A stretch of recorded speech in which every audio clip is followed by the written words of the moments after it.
Meanwhile, the Trump revolution continues, Gemma. He's just, I like this. This is short Trump style. He's ordered all federal agencies to effectively dump their diversity, equity and inclusion staff, and isn't that a massive industry now, put every single one of them on paid administrative leave as of 5 p.m. today, US time. Is that something we need to do here?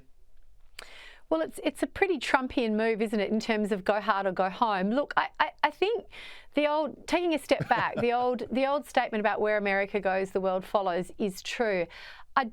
I do believe the pendulum has swung away from this obsession with the colour of skin and a person's sexuality or gender identity and all of those things. I've been an employer for nearly 22 years, Andrew, and have done my best to employ on merit. And in the industry that I'm in, I find it very difficult to get blokes to work. So I have a majority of women in my team, and it's been that way since day one, simply because of the talent pool available. And, you know, heaven help me if I had to fill a 50% male quota.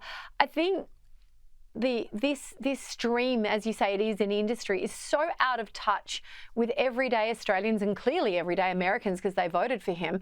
But it's out of touch with what everyday Australians, I think, value as part of our broader values set, and that is live your life in peace, but don't impose your values on me, and hire on merit. Everybody gets a fair go. Everybody gets the same opportunity. The outcomes are dependent on talent and hard work and a whole variety of things in the melting pot. But this obsession with, well, you know, are you a woman? Are you a person of colour? Are you this? Are you that? Are you, you know, it is a merry road to nowhere good, and the proof has been in the pudding there. Beautifully said.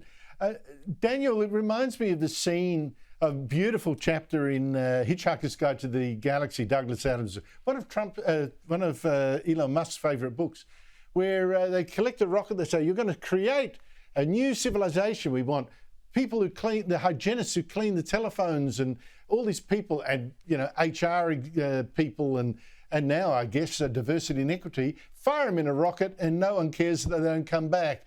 Is that what we need? Yeah, it's not a bad analogy, is it? And I think Gemma's spot on. Anyone who actually interacts with the real world and runs a business or a small business knows that your first task is to find the best worker for the job. I mean, that's just common sense.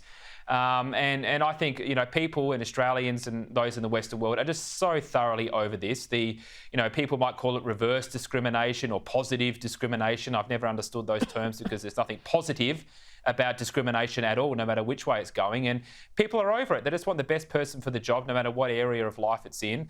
And I think the timing is right to, you know, put a sword to all of this woke nonsense and just get on with the job of finding the right people. And, you know, I think Trump is speaking for the millions of people that voted for change. You know, people want change, and they're going to get a lot of change, and they're going to get it very, very fast.